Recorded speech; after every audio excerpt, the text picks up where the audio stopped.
Todo comenzó con una reunión a puerta cerrada dentro de Clarence House, tan reservada que, según diversas fuentes, incluso altos asistentes de la Casa Real habrían tenido prohibida la entrada. Pero cuando el príncipe Guillermo salió llevando una carpeta de cuero rojo que en el pasado había estado vinculada al patrimonio personal de Diana, el ambiente en el palacio cambió de inmediato. Algo profundamente personal acababa de confirmarse, y según los rumores procedentes de círculos cercanos a la realeza, aquello dejó al rey Carlos completamente devastado. La razón era simple pero explosiva. Las joyas que se encontraban en el centro de la controversia nunca habrían estado destinadas a Camila. Presuntamente, habrían sido reservadas para la princesa Charlotte. En un primer momento, funcionarios del palacio intentaron presentar el encuentro como una consulta jurídica rutinaria relacionada con revisiones patrimoniales de larga duración. Sin embargo, quienes afirman conocer el ambiente interno de Clarence House sostienen que la tensión que rodeaba aquella reunión era inusualmente intensa, incluso para los estándares de la monarquía británica. Según diversos informes, varios asistentes de alto rango recibieron instrucciones discretas para abandonar los pasillos cercanos, mientras que el personal de comunicación habría sido advertido de no comentar con la prensa ningún asunto relacionado con la colección privada de joyas de Diana. Ese silencio fue suficiente para despertar sospechas entre los corresponsales especializados en la realeza.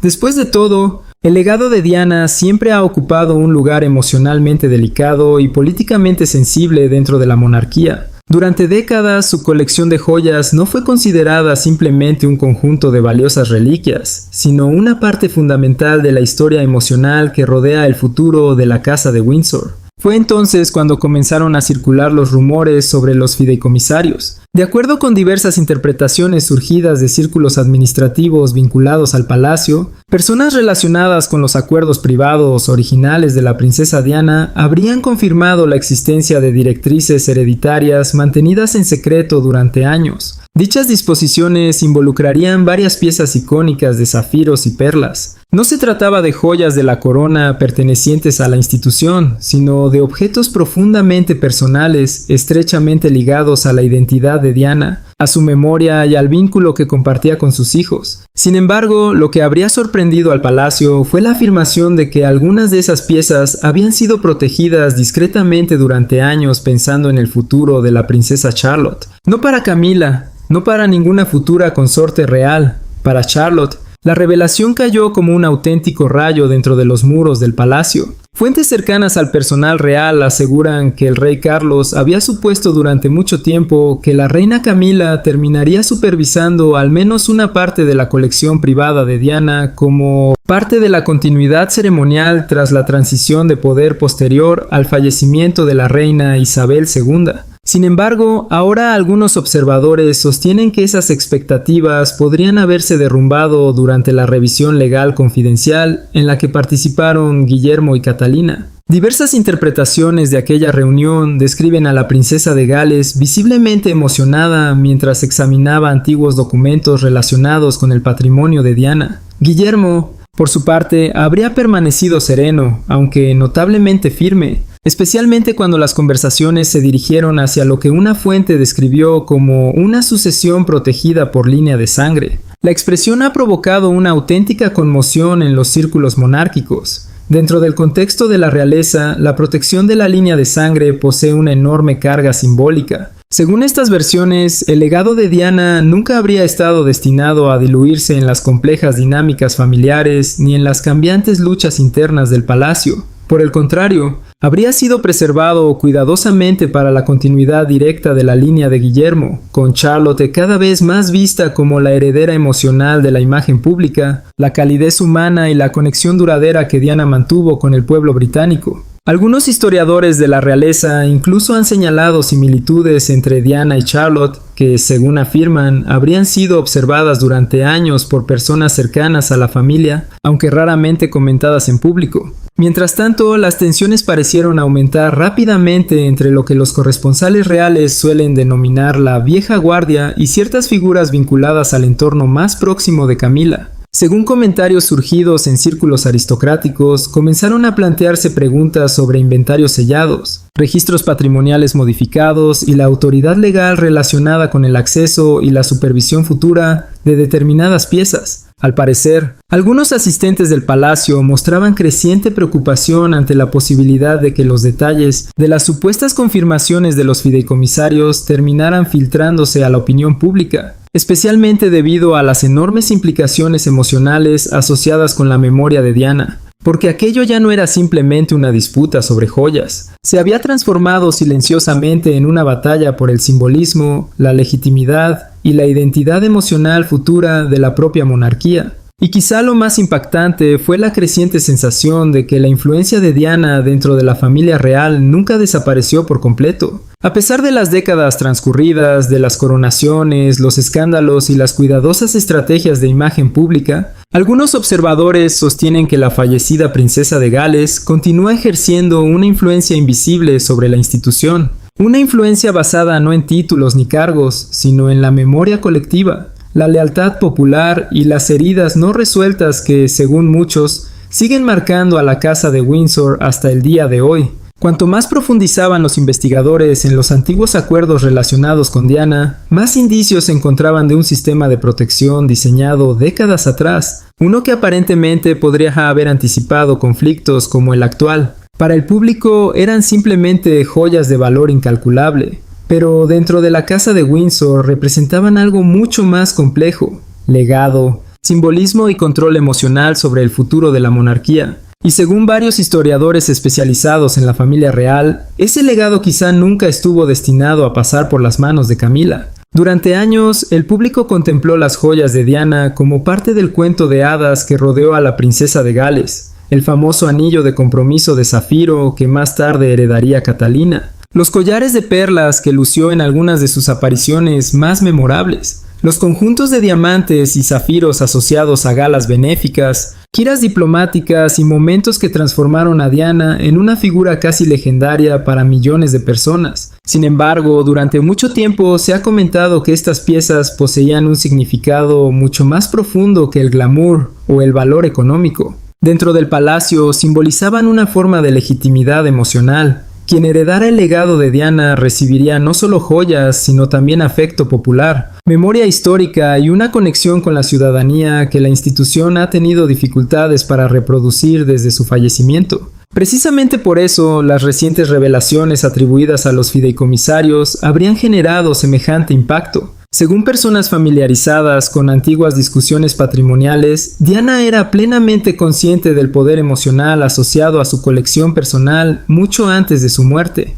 Diversos informes sugieren que deseaba que ciertos objetos permanecieran vinculados a la futura línea familiar de Guillermo, en lugar de quedar absorbidos por el control general del palacio. Lo que en su momento pudo parecer un deseo sentimental, hoy es interpretado por algunos como una decisión extraordinariamente previsora. Porque lo que antes parecía una simple cuestión de herencia se ha convertido en un conflicto simbólico sobre la identidad futura de la monarquía. Los historiadores suelen recordar el papel extraordinario que desempeñó Diana en la recuperación del interés público por la familia real durante las décadas de 1980 y 1990. Su imagen convirtió a la monarquía en un fenómeno global. Multitudes la seguían a todas partes. Las casas de moda imitaban su estilo. Organizaciones benéficas obtenían atención internacional simplemente por aparecer junto a ella. Incluso hoy, décadas después de su muerte, su recuerdo continúa eclipsando a gran parte de las figuras reales que la sucedieron.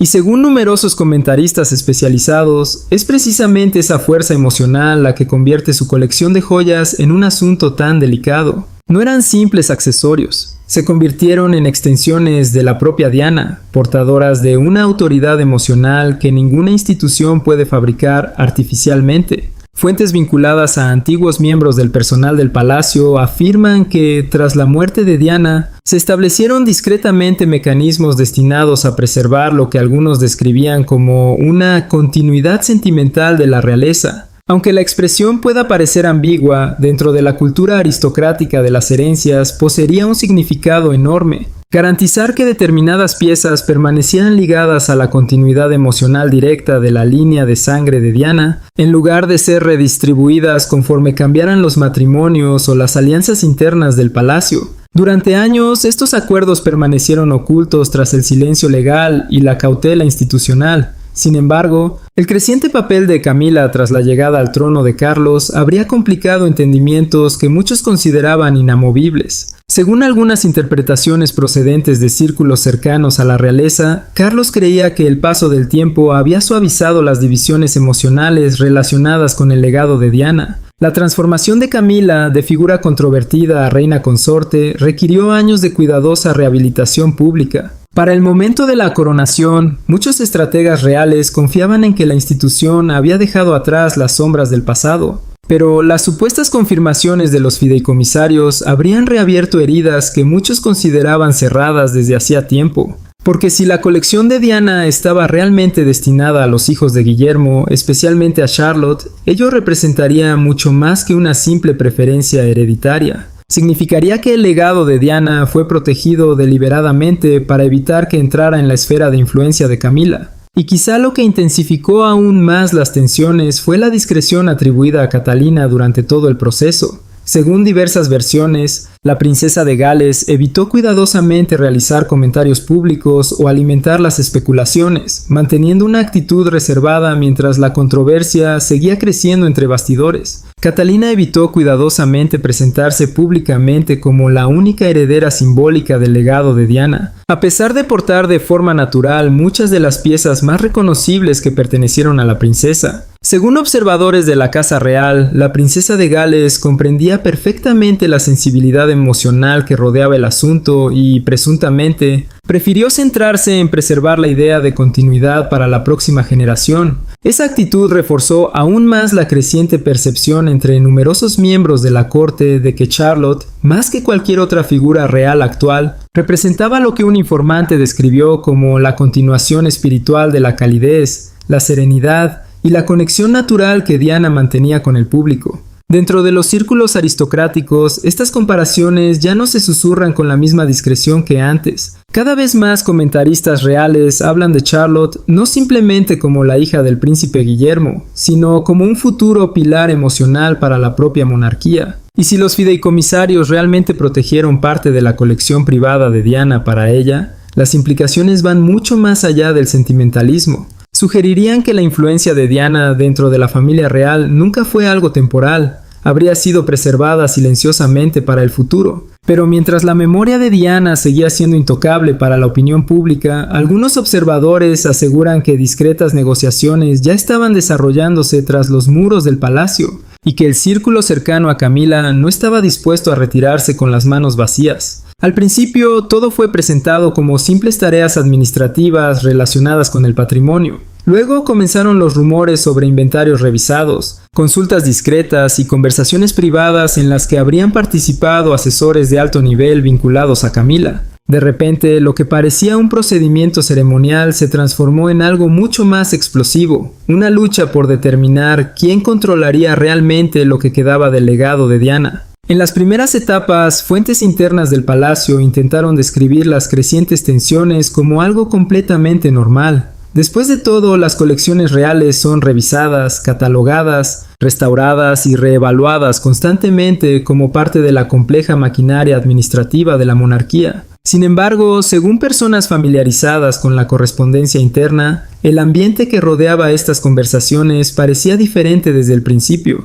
Presuntamente se realizaron solicitudes discretas relacionadas con el acceso ceremonial a determinadas partes del archivo de joyas de Diana, así como consultas sobre la posible exhibición de ciertas piezas en futuros actos de Estado, exposiciones o conmemoraciones reales. A simple vista, aquellas conversaciones parecían inofensivas, pero detrás de las puertas del palacio provocaron una inmediata preocupación entre quienes se consideraban firmes guardianes del legado de Diana. Diversos informes sugieren que algunos asesores cercanos a Camila exploraron lo que ciertos informantes describieron como acuerdos de custodia compartida para determinadas piezas de la colección. La propia expresión se convirtió rápidamente en motivo de controversia dentro de los círculos administrativos, ya que implicaba una autoridad más amplia sobre objetos que muchos seguían asociando exclusivamente con Diana y, por extensión, con la rama familiar de Guillermo. Según diversos rumores procedentes del entorno palaciego, incluso se discutió la posibilidad de integrar algunas de esas joyas de forma más visible en la imagen moderna de la monarquía durante el reinado de Carlos y Camila. Para algunos miembros de la corte, esa idea representaba unidad y continuidad institucional. Para otros, suponía cruzar una línea invisible que jamás debería haberse traspasado. Y fue precisamente la reacción del príncipe Guillermo la que, según estas versiones, transformó una incomodidad silenciosa en una auténtica alarma entre bastidores. Fuentes cercanas al personal administrativo de la Casa Real afirman que Guillermo comenzó a mostrarse cada vez más preocupado cuando determinadas solicitudes habrían llegado a los fideicomisarios, responsables de proteger el patrimonio de Diana. Diversas interpretaciones sugieren que el heredero veía la cuestión no como un asunto ceremonial, sino como un desafío mucho más profundo relacionado con la intención original de la herencia y con la legitimidad emocional que rodea a la figura de Diana. Porque dentro del delicado ecosistema de la familia real, los símbolos poseen una importancia casi tan grande como el propio poder. Las joyas de Diana nunca fueron simplemente diamantes o zafiros.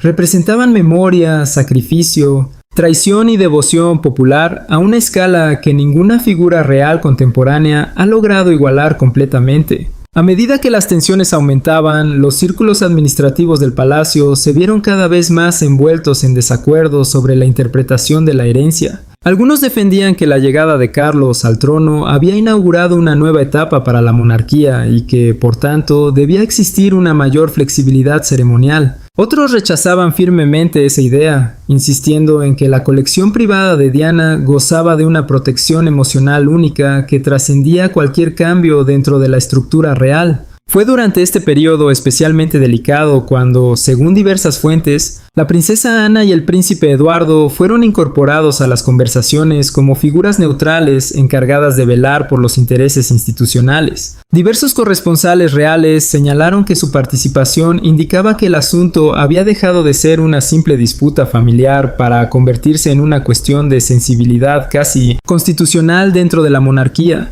Ana, considerada durante años una de las figuras más firmes y disciplinadas de la familia real, habría abordado el conflicto desde la perspectiva de la preservación institucional más que desde la emoción. Eduardo, por su parte, se habría concentrado en los aspectos legales y ceremoniales relacionados con los documentos de fideicomiso vinculados al patrimonio de Diana. Juntos, según algunos observadores, reforzaron discretamente lo que varios asistentes del palacio comenzaron a describir como la doctrina de la corona por encima de las personalidades. El principio era sencillo pero implacable. Ninguna figura real actual, independientemente de su título o cercanía personal con el rey, podía alterar acuerdos considerados esenciales para proteger la continuidad futura de la línea de sangre. Y quizá nadie sufrió una presión emocional mayor que el propio rey Carlos. Cada vez más analistas y comentaristas reales sugerían que el monarca se encontraba atrapado entre dos lealtades imposibles de reconciliar. Por un lado estaba Camila, la mujer que soportó décadas de rechazo público antes de ser finalmente aceptada a su lado como reina.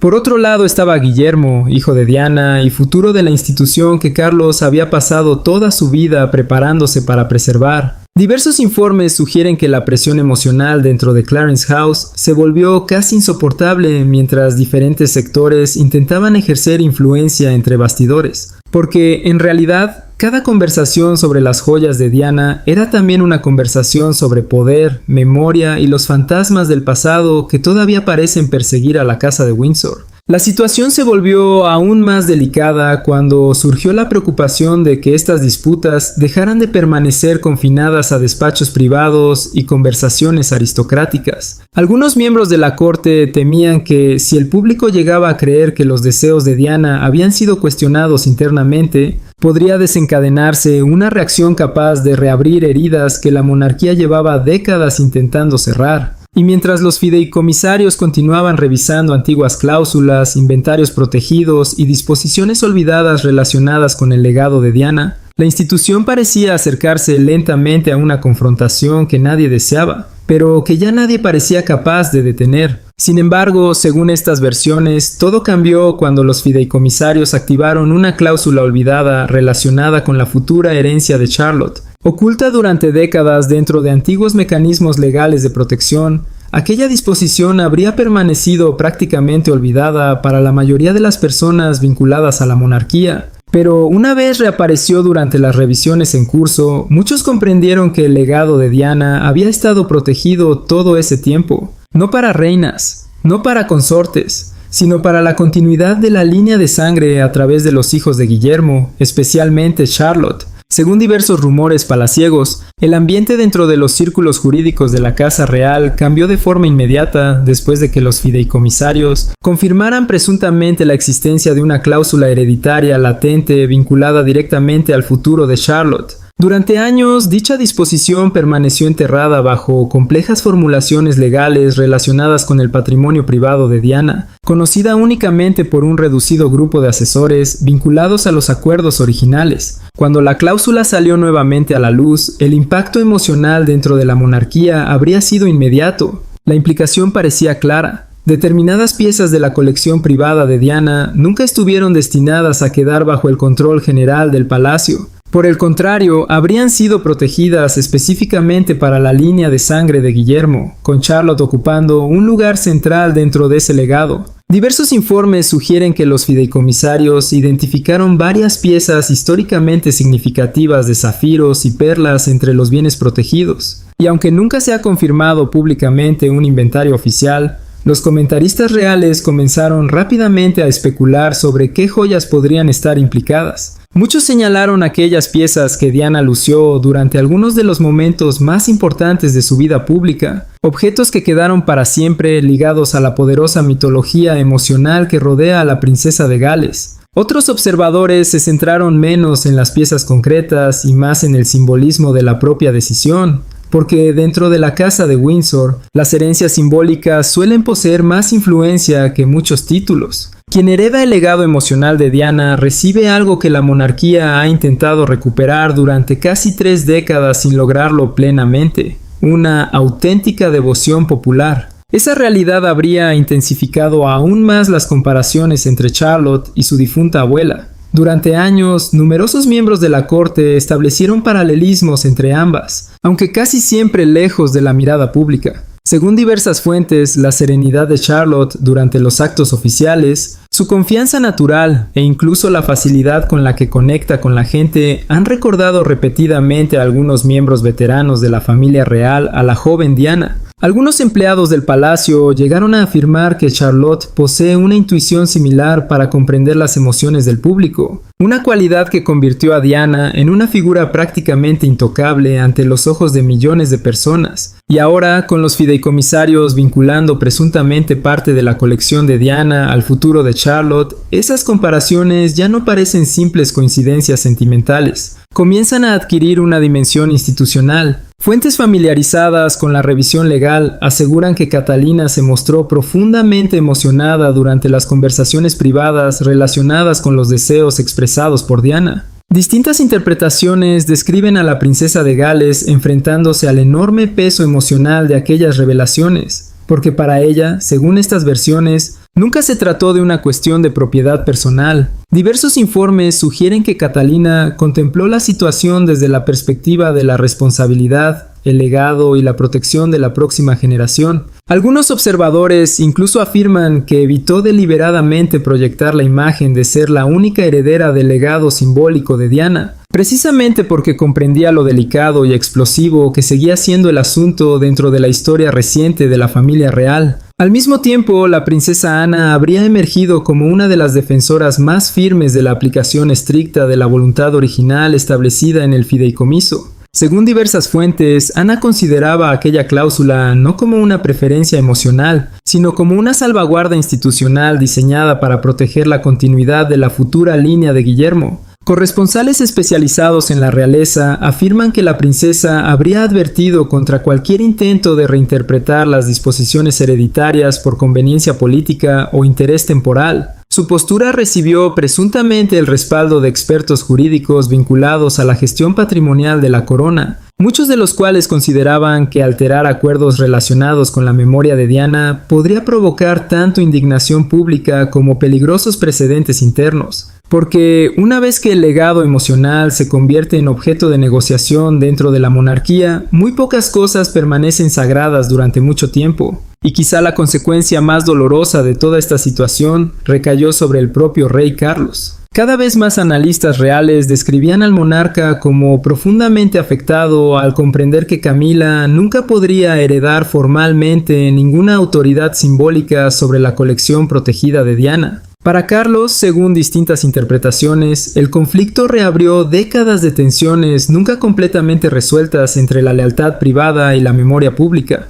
Había dedicado años a estabilizar la institución tras el colapso de su primer matrimonio. También había invertido enormes esfuerzos en consolidar la posición de Camila dentro de la familia real. Sin embargo, a pesar de coronaciones, títulos y transiciones cuidadosamente gestionadas, la sombra de Diana seguía siendo más poderosa de lo que muchos dentro del palacio habían imaginado. Algunos historiadores reales ya comenzaron a describir la decisión de los fideicomisarios como el poder de la princesa ausente. Una fuerza que continúa moldeando la monarquía no mediante discursos o apariciones públicas, sino a través de la memoria colectiva, el simbolismo y las lealtades emocionales que dejó tras de sí. Y mientras estas revelaciones se difundían discretamente entre círculos aristocráticos, muchas personas dentro de la institución comenzaron a comprender que la batalla ya no giraba en torno a unas joyas. La verdadera cuestión era quién representaba el futuro emocional de la corona. A medida que la noticia de la decisión de los fideicomisarios se extendía por los círculos de poder, los aliados de Camila comenzaron presuntamente a prepararse para una confrontación que nunca imaginaron perder.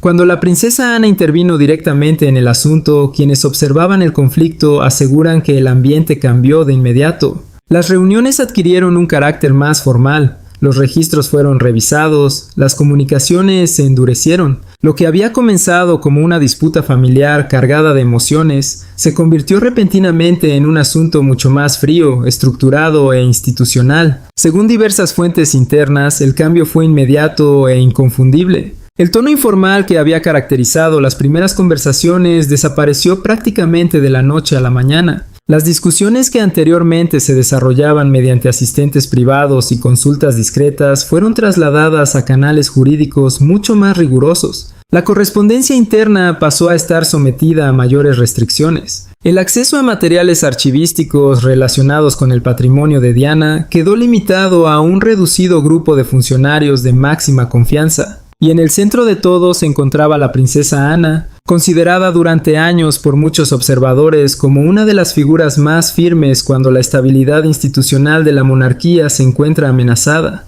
Fuentes cercanas a las operaciones internas del palacio afirman que Ana aplicó lo que algunos empleados denominaban informalmente el protocolo de integridad del legado. Aunque el término nunca habría existido como doctrina oficial, muchos aseguran que su influencia dentro de la institución era muy real. La filosofía de Ana, según comentaristas reales, siempre fue sencilla y contundente. Los sentimientos no pueden imponerse a las estructuras institucionales, y las relaciones personales no deben interferir en la preservación a largo plazo de la corona. Una vez que concluyó que las protecciones hereditarias de Diana estaban directamente vinculadas a la línea de sangre de Guillermo, el asunto dejó de ser negociable para ella. Durante este periodo especialmente tenso, el príncipe Eduardo apareció discretamente a su lado. Aunque rara vez ocupa el centro de las controversias públicas, Eduardo ha sido considerado durante mucho tiempo como uno de los miembros más disciplinados y meticulosos de la institución. Según diversas fuentes, colaboró discretamente en revisiones ceremoniales, coordinaciones jurídicas y procesos de verificación archivística relacionados con los acuerdos patrimoniales de Diana. Los observadores afirman que su papel fue principalmente procedimental más que emocional. Su prioridad habría sido garantizar que cada revisión respetara exactamente el lenguaje legal del fideicomiso, las obligaciones patrimoniales y los precedentes históricos existentes. Juntos, Ana y Eduardo formaron presuntamente una fuerza estabilizadora alrededor de Guillermo y Catalina mientras aumentaba la presión dentro del palacio. Y según numerosos corresponsales especializados, Guillermo y Catalina terminaron alineándose casi por completo con la postura de Ana una vez que las implicaciones de la herencia protegida de Charlotte se hicieron evidentes. Fuentes cercanas a la situación afirman que Guillermo veía el conflicto no solo como una disputa sobre reliquias familiares, sino como una defensa de los deseos originales de su madre y del lugar que ocuparían sus hijos dentro del legado emocional de la monarquía.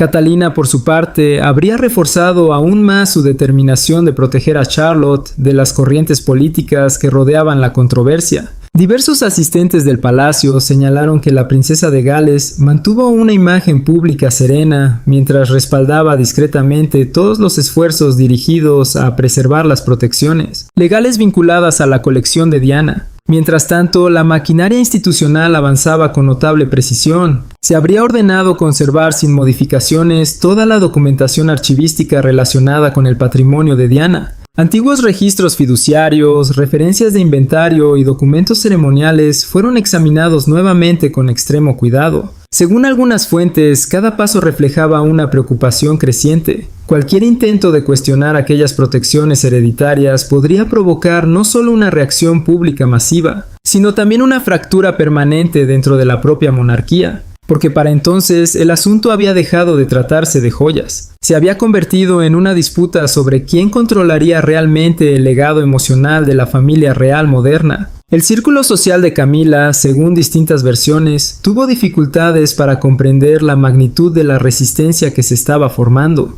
Personas familiarizadas con redes aristocráticas afirmaron que varios allegados a la reina estaban convencidos de que finalmente se alcanzaría algún tipo de acuerdo compartido mediante discretas negociaciones. En lugar de ello, se encontraron con lo que algunos describieron como un muro de rigidez institucional que jamás habían previsto. La expresión "la institución antes que la familia" comenzó a repetirse con frecuencia en conversaciones privadas, reflejando la idea de que las lealtades personales no podían prevalecer sobre las obligaciones percibidas hacia la continuidad de la corona, y atrapado en el centro de la tormenta se encontraba nuevamente el rey Carlos. Cada vez más observadores describían al monarca como emocionalmente agotado por sus intentos de mediar entre sectores enfrentados dentro del palacio. Según diversos informes, Carlos deseaba desesperadamente evitar una confrontación que pudiera reabrir antiguas heridas relacionadas con Diana y con el controvertido camino que llevó a Camila hasta el corazón de la familia real.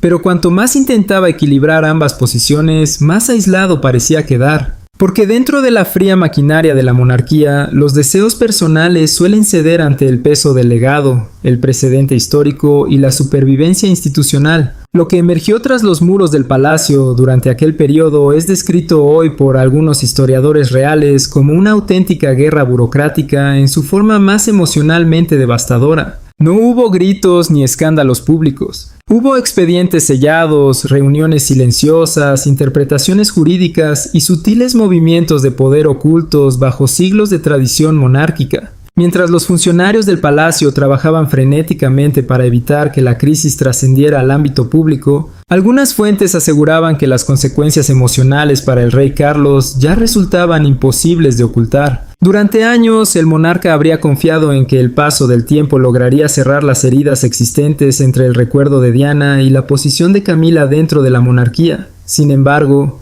según diversos observadores, la decisión de los fideicomisarios destruyó por completo esa esperanza, obligándolo a enfrentarse a una dolorosa realidad relacionada con el legado, la lealtad y la memoria pública. Fuentes cercanas al palacio afirman que el impacto emocional sobre Carlos se hizo evidente casi inmediatamente después de que se confirmaran las protecciones hereditarias vinculadas a la princesa Charlotte. Durante décadas, el rey habría creído que la paciencia, la estabilidad y una gestión institucional cuidadosamente planificada acabarían suavizando la división emocional entre el legado perdurable de Diana y el lugar ocupado por Camila dentro de la corona. Había pasado años defendiendo a Camila frente a la hostilidad pública, reconstruyendo gradualmente su imagen mientras intentaba proteger a la institución de las consecuencias que siguieron a la muerte de Diana. La propia coronación fue interpretada por numerosos estrategas reales como la culminación simbólica de ese largo proceso. Camila finalmente había sido aceptada a su lado.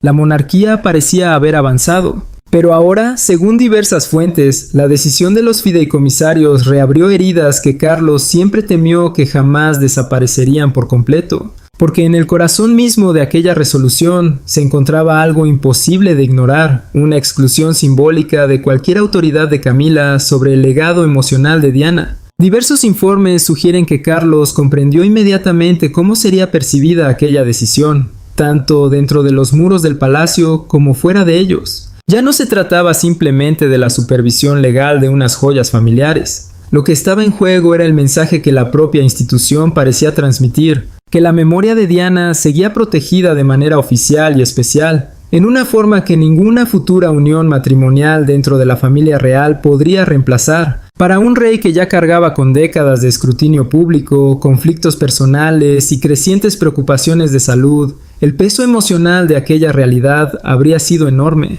Algunos asistentes comenzaron a notar signos visibles de tensión durante reuniones privadas y compromisos internos recientes. Personas cercanas al funcionamiento cotidiano de la Casa Real describieron a un Carlos cada vez más reservado mientras los intentos de mediación entre los distintos sectores fracasaban uno tras otro. Varias interpretaciones coinciden en presentar a un monarca atrapado entre dos obligaciones profundamente personales que ya no parecían compatibles. Por un lado estaba Camila, la mujer que permaneció junto a él durante décadas marcadas por la controversia y el aislamiento. Por otro lado estaba Guillermo, heredero del trono, hijo de Diana y depositario de una conexión emocional con el público que nunca desapareció por completo. Cada vez más comentaristas especializados sostienen que la presencia emocional de Diana continúa influyendo en la monarquía con una intensidad mucho mayor de la que muchos funcionarios habían previsto. Casi 3 décadas después de su muerte, sigue ocupando un lugar privilegiado en la imaginación colectiva.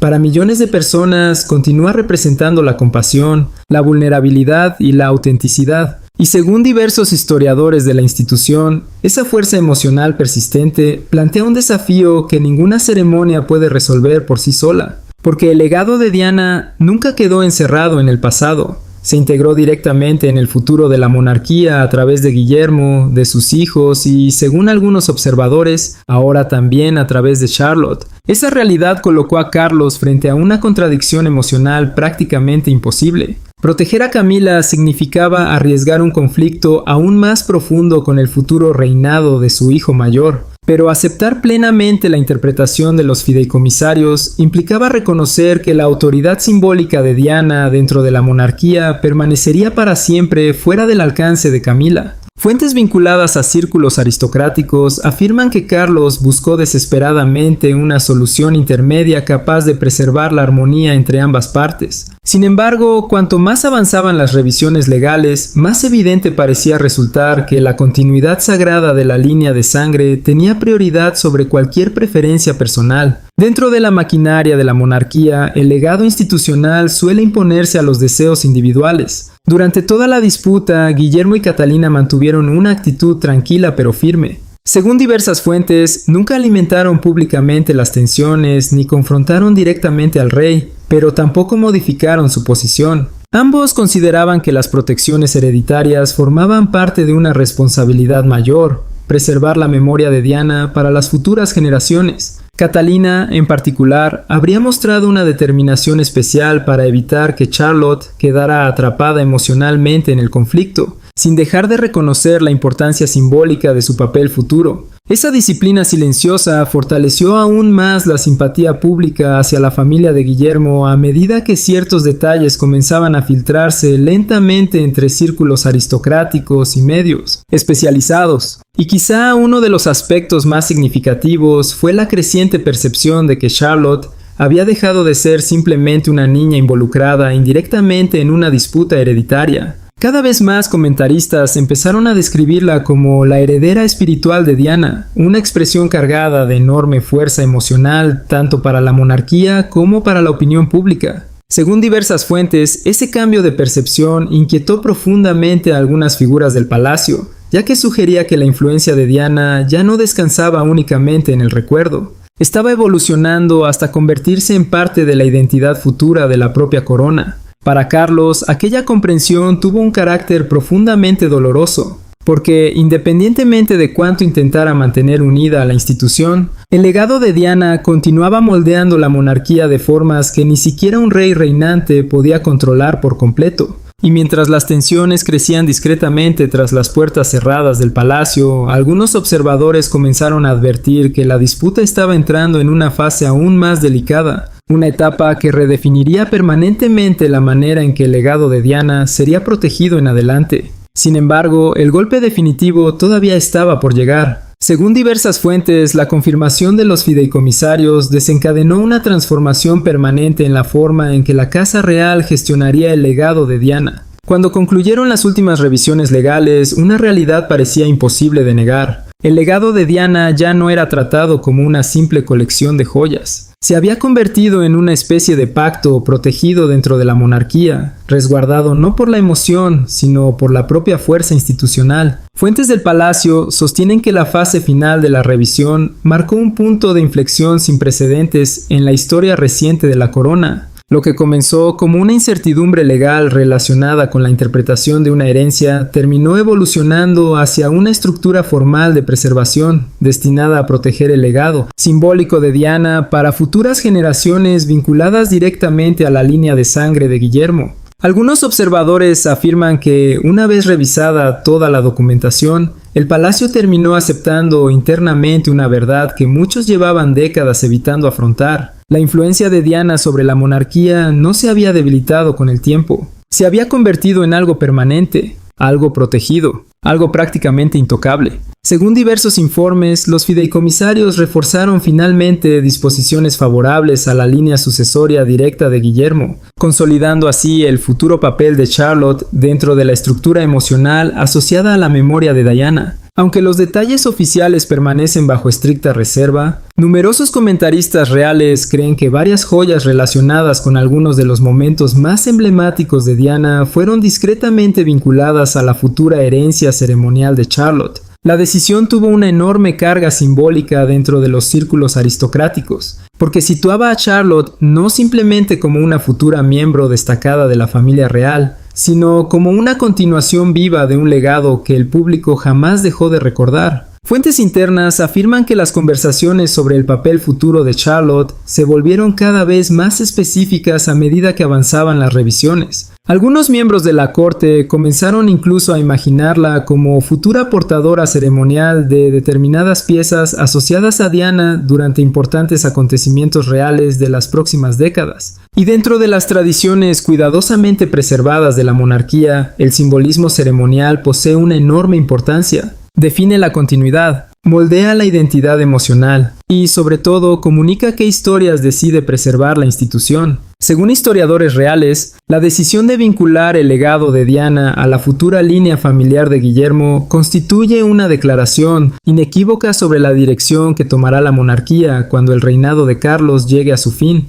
En el centro de ese proceso se encontraban la princesa Ana y el príncipe Eduardo, cuya actuación durante la controversia habría despertado un profundo respeto entre numerosos funcionarios del palacio. Fuentes familiarizadas con conversaciones internas aseguran que ambos fueron valorados por proteger la continuidad de la corona durante uno de los conflictos hereditarios más delicados de los últimos años. La firmeza de Ana habría evitado lo que algunos temían que pudiera convertirse en años de incertidumbre institucional. Eduardo, por su parte, se habría asegurado de que las bases legales y ceremoniales que respaldaban la posición de los fideicomisarios permanecieran sólidas frente a cualquier reinterpretación futura. Para el entorno de Camila, sin embargo, el desenlace fue percibido como una significativa reducción de influencia. Diversas fuentes sostienen que la capacidad de la reina para influir en cuestiones relacionadas con el legado simbólico de Diana quedó considerablemente limitada una vez que la nueva estructura de preservación pasó a formar parte del funcionamiento institucional. Aunque nunca se produjo una confrontación pública abierta, las consecuencias de aquella decisión continuaron resonando silenciosamente dentro de los muros del palacio.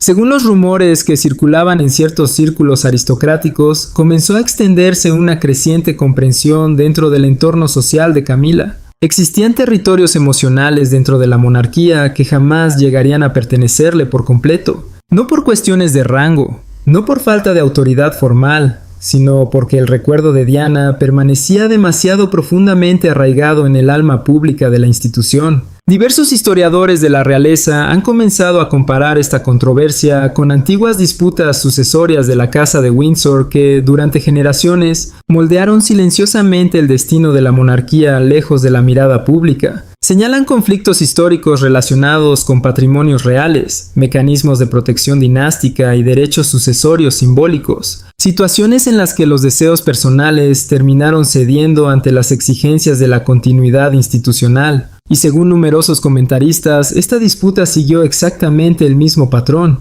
Una vez más, la monarquía eligió la preservación por encima de la emoción, la estructura por encima del compromiso. el legado por encima de la comodidad. Lo que surgió de aquel conflicto fue una profunda redefinición del lugar que ocupa Diana dentro de la historia real. Ya no era vista únicamente como una figura querida del pasado. Su legado comenzó a ser percibido como parte de la identidad simbólica futura de la monarquía a través de los hijos de Guillermo, especialmente de Charlotte. Durante las últimas revisiones internas apareció repetidamente una idea que algunos observadores resumieron como el deber por encima de los vínculos personales. La expresión reflejaba la convicción de que la responsabilidad institucional de preservar la continuidad de la corona debía prevalecer sobre las relaciones personales o las cambiantes dinámicas familiares. Y dentro de lo que los historiadores suelen describir como la geografía sagrada de la monarquía, ese principio posee una autoridad casi incuestionable. Para muchas personas dentro del palacio, el desenlace confirmó algo que habían temido en silencio durante años. La influencia emocional de Diana no podía ser absorbida, diluida ni reasignada simplemente con el paso del tiempo.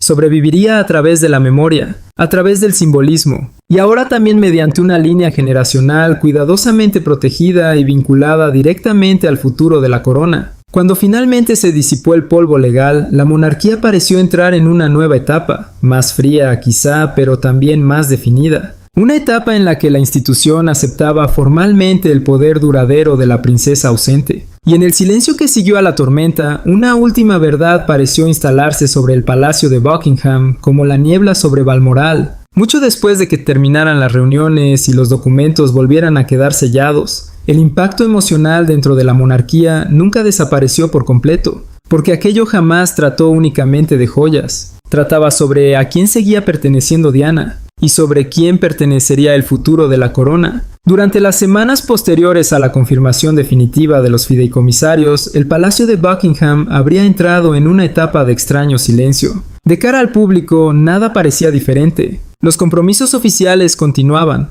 las ceremonias seguían adelante. Las sonrisas cuidadosamente ensayadas permanecían intactas bajo la incesante maquinaria del deber real. Pero según diversas fuentes, la atmósfera emocional tras las puertas cerradas había cambiado para siempre. La disputa hereditaria pudo haber quedado resuelta desde el punto de vista institucional, pero sus consecuencias más profundas continuaban resonando en los pasillos de la monarquía. Porque lo que finalmente había quedado expuesto no era una simple discusión jurídica sobre reliquias familiares. Era la realidad persistente de que la autoridad emocional de Diana seguía compitiendo con la propia institución décadas después de su muerte. Cada vez más comentaristas reales comenzaron a describir a Charlotte como el núcleo de ese legado futuro. Según diversos observadores, muchos miembros de la corte dejaron de verla únicamente como la hija del príncipe Guillermo para considerarla la continuación simbólica de algo que la monarquía jamás podía permitirse perder completamente. La conexión emocional que Diana mantenía con la gente común. Las comparaciones se volvieron cada vez más difíciles de ignorar. Su serenidad, su confianza, la calidez natural que algunos observadores afirmaban percibir durante sus apariciones públicas. Para numerosos círculos aristocráticos, Charlotte representaba la continuidad en su forma más pura, un puente entre el recuerdo de Diana y el futuro reinado que algún día sucederá al de Guillermo. Y una vez institucionalizadas las protecciones establecidas por los fideicomisarios, esa percepción no hizo más que fortalecerse. Para el príncipe Guillermo, según diversas fuentes, el resultado reforzó una determinación que llevaba años cultivando en silencio. Proteger la memoria de su madre pasó a formar parte de una misión más amplia, preservar la legitimidad emocional futura de la monarquía. Comprendía mejor que nadie que el legado de Diana podía ser utilizado, reinterpretado o diluido por conveniencias políticas si no existían mecanismos claros de protección. Ese temor habría guiado muchas de sus decisiones durante todo el conflicto. No se trataba de ira, no se trataba de venganza. Se trataba de preservación, de la convicción de que ciertos aspectos de la historia de Diana pertenecían no a las circunstancias cambiantes de la política palaciega, sino a la historia y a las futuras generaciones de su familia. Mientras Guillermo miraba hacia el futuro, Carlos parecía volverse cada vez más reflexivo respecto al pasado. Personas cercanas a las operaciones del palacio describieron a un monarca cargado por décadas de contradicciones emocionales, atrapado entre la devoción privada y las consecuencias institucionales. Según diversas fuentes, terminó aceptando que ni el tiempo, ni las ceremonias, ni los esfuerzos de reconciliación pública podrían deshacer completamente el legado emocional que Diana había dejado tras de sí. Su recuerdo se había vuelto más grande que la historia personal, más grande incluso que los intentos de la propia monarquía por avanzar más allá de él. Para Carlos, esa comprensión tuvo un profundo componente de tristeza, porque le obligó a enfrentarse a los límites del poder. Un rey puede controlar ceremonias, títulos y sucesiones, pero la memoria pertenece al pueblo. La posición de Camila dentro de la monarquía también habría entrado en una etapa mucho más compleja. Públicamente su papel permanecía totalmente consolidado. Continuaba acompañando al rey como reina y desempeñando sus funciones oficiales. Sin embargo, algunas fuentes sostienen que la disputa dejó cicatrices duraderas en determinados sectores de la aristocracia. Según varios comentaristas, el desenlace reforzó discretamente una frontera invisible alrededor del territorio simbólico asociado a Diana, una frontera que Camila jamás podría cruzar por completo, independientemente de su rango o estatus. No se trataba de una exclusión oficial, era algo mucho más frío y permanente, una separación emocional mantenida por la memoria colectiva. Al mismo tiempo, la posición de la princesa Ana dentro de la institución pareció fortalecerse aún más tras la resolución del conflicto. Cada vez más personas comenzaron a verla como la máxima guardiana de la continuidad monárquica, una figura capaz de anteponer la preservación institucional al confort,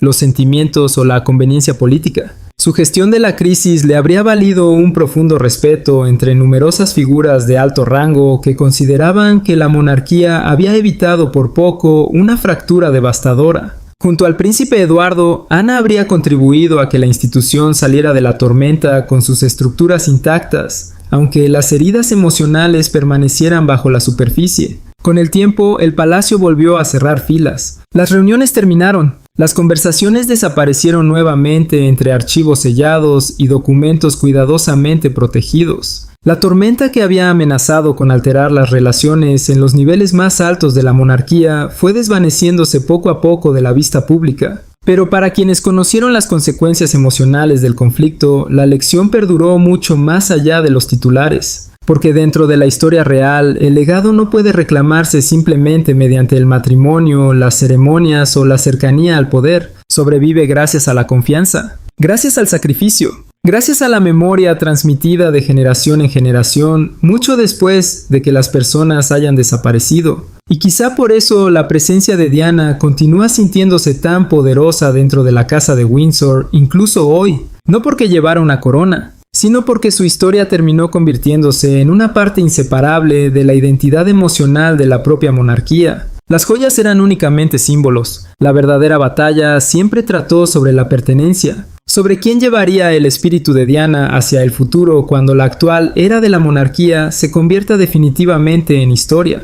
Porque dentro de la casa de Windsor las coronas pueden cambiar de cabeza, pero los fantasmas del legado jamás abandonan verdaderamente su trono.